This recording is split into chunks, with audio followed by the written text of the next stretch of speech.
Ya Allah, kenapa ya saya sudah sholat, saya sudah tunaikan kewajiban saya, tapi ujian kok masih ada? Ujian saya terus datang. Bagaimana supaya kita bisa keluar daripada ujian?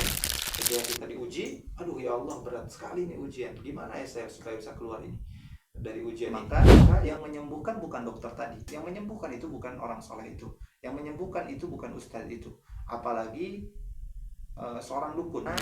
Ada kita hidup itu sebuah kepastian, kemudian kita besar, kita dewasa sebuah kepastian, kemudian kita menua juga sebuah kepastian, kita melemah nanti setelah tua itu sebuah kepastian, kemudian ketika kita meninggal dunia itu ada sebuah kepastian. Jadi yang nggak pasti itu adalah kita meninggal dalam keadaan husnul khatimah atau su'ul khatimah.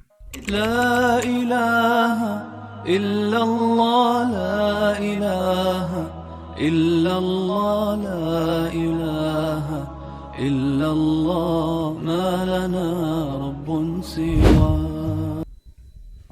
Bismillahirrahmanirrahim. Assalamualaikum warahmatullahi wabarakatuh.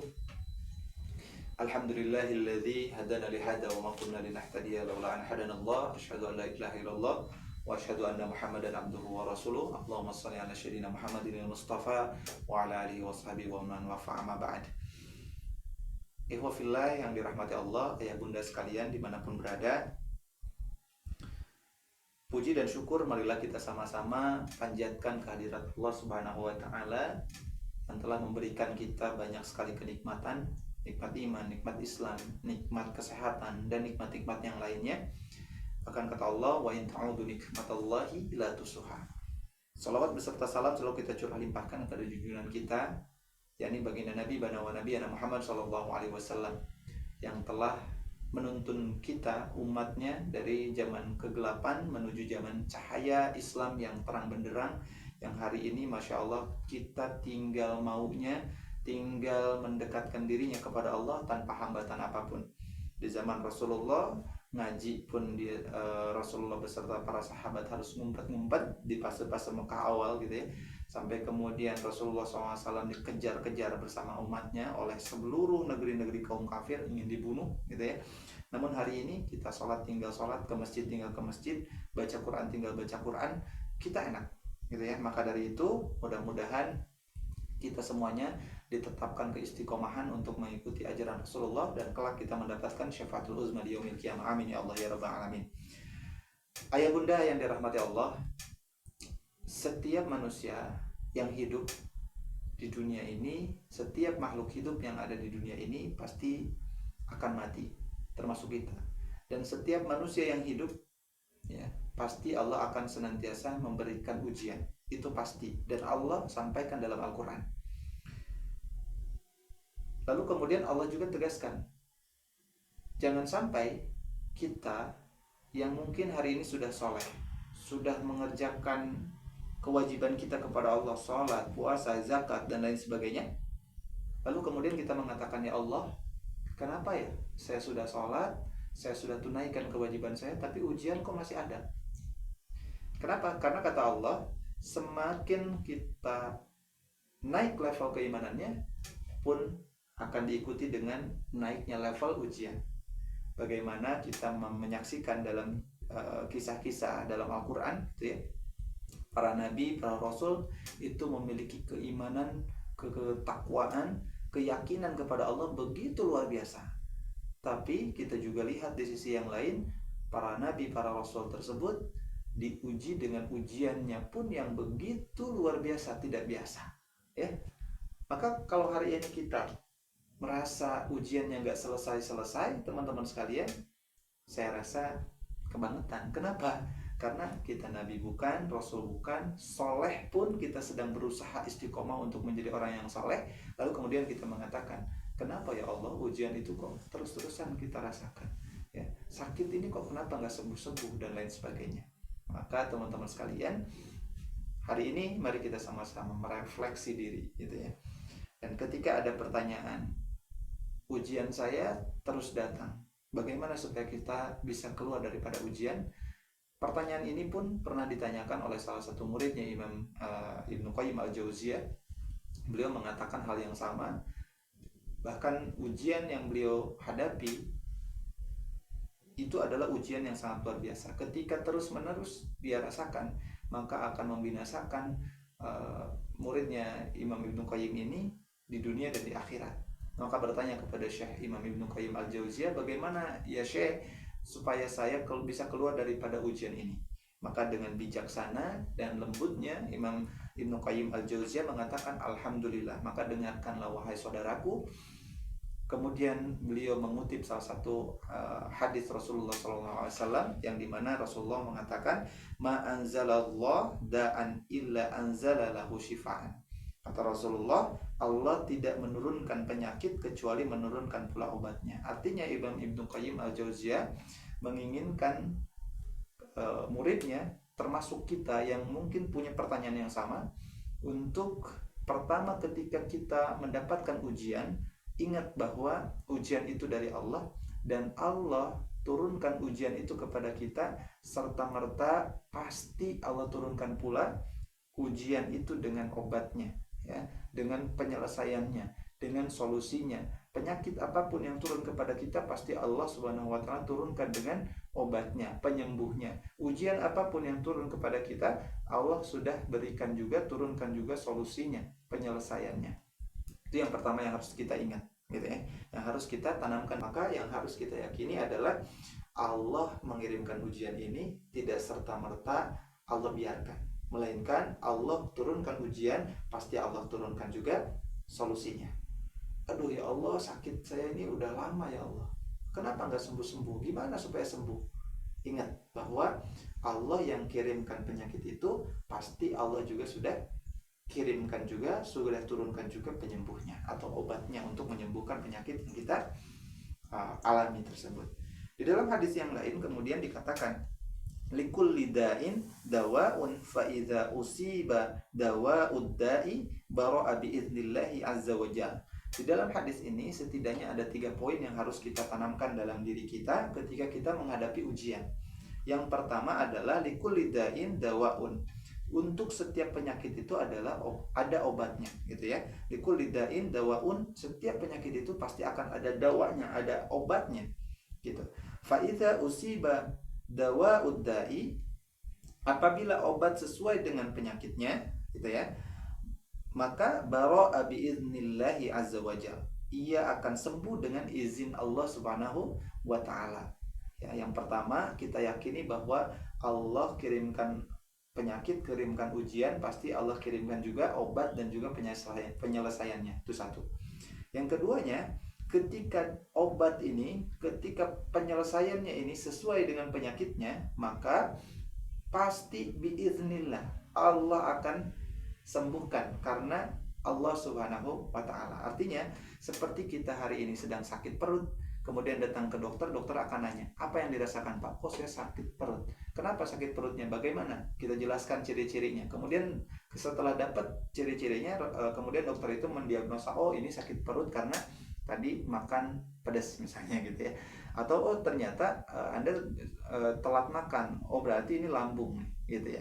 Maka kemudian dokter itu memberikan obat sesuai dengan penyakit yang kita alami. Kalau lambung, kasih obat lambung. Kalau sakit perut, kasih obat sakit perut. Kalau pusing, kita kasih obat sakit kepala, dan seterusnya, gitu ya. Nah, ketika obat itu kemudian sesuai dengan penyakitnya, maka yang menyembuhkan bukan dokter tadi. Yang menyembuhkan itu bukan orang soleh itu. Yang menyembuhkan itu bukan ustadz itu. Apalagi seorang dukun, gitu ya. Ada mungkin di antara kita yang percaya bahwa ini udah menahun kayak gini terus nih, kayaknya saya harus berobat ke Ki Anu, gitu ya, atau ke Mbah Anu, gitu. Bahkan hari ini dukun pun ada yang berkedok ustadz, gitu ya, ke Ustadz Anu, padahal ilmu pengobatannya ilmu hitam, gitu ya, ilmu kedukunan. Na'udzubillah, subhanallah. Ada yang begitu.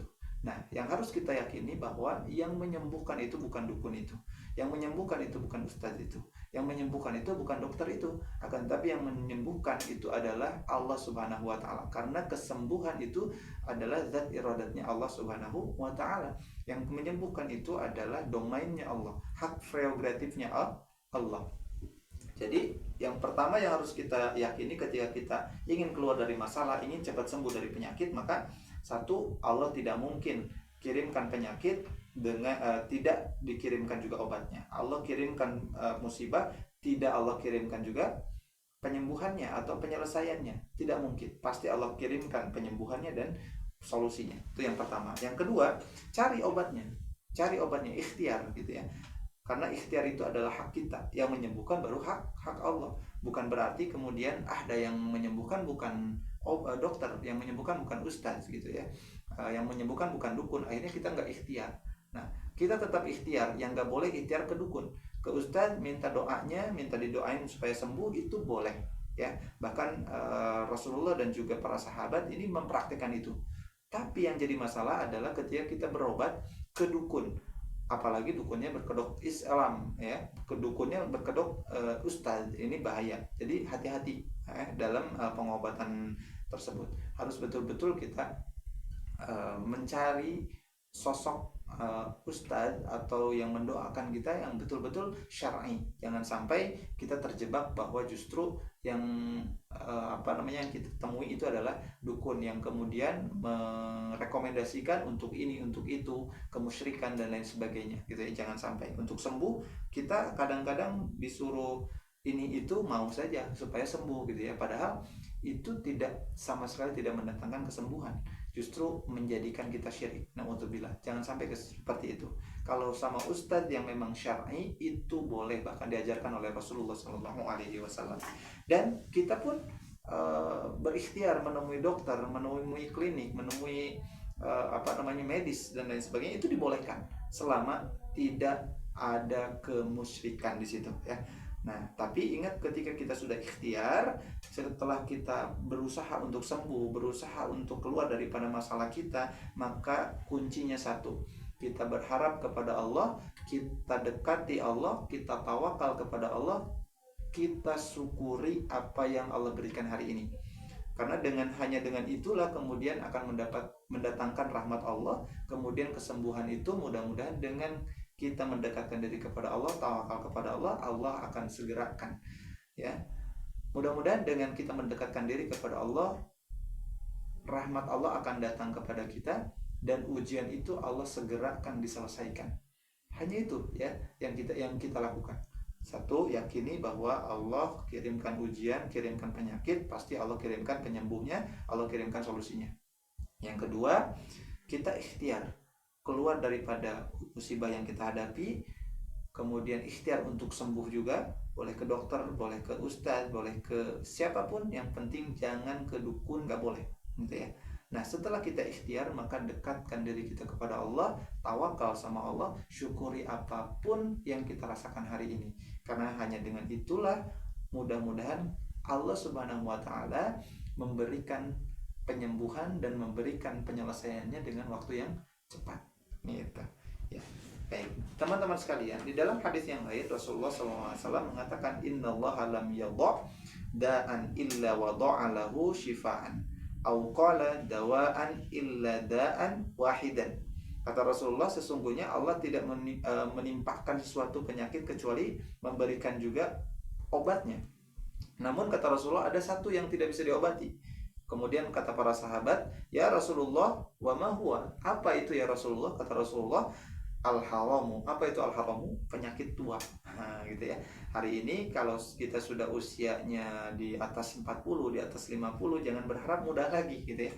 Maka seharusnya semakin tua semakin jadi bijaksana, semakin tua semakin taat sama Allah, semakin tua semakin mendekatkan kepada kebaikan-kebaikan. Jangan sampai semakin tua semakin jadi melakukan suatu hal yang keburukan, kemaksiatan gitu ya. Semakin jadi itu adalah semakin jadi jauh dari Allah. Itu nggak boleh ya. Semakin tua semakin kita mendekatkan diri kepada Allah. Kenapa? Karena ya, maka supaya kita husnul khatimah, semakin tuanya harus semakin menjadi baik, jangan semakin menjadi buruk gitu ya. Nah, maka ayah bunda yang dirahmati Allah, sampai di sini kita belajar bahwa setiap ujian itu pasti akan datang kepada kita, dan ketika kita ingin keluar daripada ujian itu, kita tidak boleh kemudian menyesali apa yang kita rasakan sampai kemudian kita menjauhkan kepada Allah. Kadang-kadang kan begitu ya, kita merasa bahwa Allah menguji kita tidak ada henti-hentinya, tidak ada habis-habisnya, sehingga ibadah kurang, gitu ya, karena kecewa kepada Allah, gitu. Maka ketika kita kecewa kepada Allah, semakin kita kecewa, semakin jauh, semakin ujian itu akan datang, gitu ya. Namun ketika kita semakin kecewa, semakin mendekat kepada Allah, semakin ujian itu besar, semakin datang kepada kita, semakin mendekat kepada Allah, endingnya insya Allah sesuatu yang mendekatkan diri kepada Allah akan menjadi lebih baik dibanding orang yang semakin kecewa, semakin jauh, semakin berat ujiannya, semakin jauh dari Allah, itu akan senantiasa menjauhkan kepada Allah dan menjauhkan kepada kebahagiaan. Sangat merugi ayah bunda ketika di dunia kita banyak ujian, diuji terus, dan kelak ketika di akhirat pun kita tidak mendapatkan kebahagiaan. Nauzubillah ya. Maka biarkanlah dunia ini tempat lelah. Gak apa-apa Allah subhanahu wa ta'ala uji kita di dunia, tapi kita berharap setelah kehidupan dunia ini berakhir, kita mendapatkan kebahagiaan yang kekal di akhirat. Itu yang kita harapkan. Barakallahu fikum. Mudah-mudahan apa yang kita sampaikan hari ini bisa bermanfaat untuk kita semuanya, bisa dipetik hikmahnya, karena setiap kita pasti akan diuji, namun ada yang jauh dari Allah, ada yang mendekatkan kepada Allah. Dan jelas yang akan mendapatkan kebahagiaan itu baik di dunia maupun di akhirat adalah ketika kita diuji, ketika kita mendekatkan diri kepada Allah subhanahu wa ta'ala. Karena setiap ujian, setiap penyakit pasti Allah kirimkan dengan penyembuhnya dan juga solusinya. Barakallahu fikum. Assalamualaikum warahmatullahi wabarakatuh.